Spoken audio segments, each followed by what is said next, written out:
Testimonials lang naman po ito, ma'am, no? So, yun, kaya naghihingi ako ng consent kasi, so, yun, bumalik po kayo kasi gusto niya lang pong ah, ma-double check, no? Kumbaga, follow up, check up para at least, kailan kayo nagpagamot po, ma'am?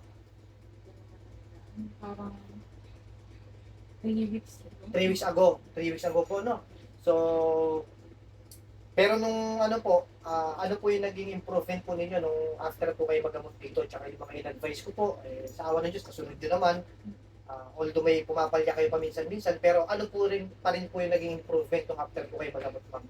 Mas naging okay na yung pakaramdam ko compared nung before. Nung wala pa ako. Pangontra, tsaka nung hindi pa po kayo nagagamot. Ano po. Pero ano po ba yung mga iniinda nyo noon? Yung, yun nga, sa mental health coach ako Mm. sa acid reflux, Hmm. pati liver ko. Opo. Pero nakitaan din po kasi kayo may spiritual, tama po. Ayan.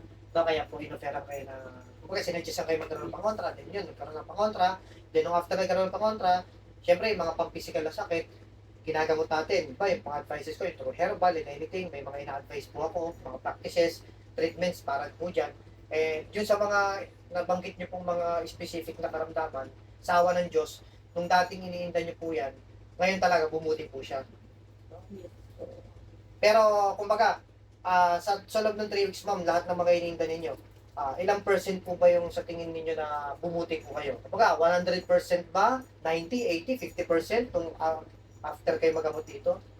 Mga nasa 80, ganun. 80% na po agad. So, siyempre, nung una kasi, medyo malala yung iniinda po ninyo nun, di ba? Lalo na kapag mga acid reflux kasi, usually niyan, sa individual, madalas yan, long-term na gamutan, pero sa inyo, 3 weeks pa lang, ibig sabihin, short period pa lang ng time, malaki improvement. Pero kasi acid reflux, yung iba po niyan, taon, maraming taon, ganyan po tumatagal ang gamutan kasi sa acid.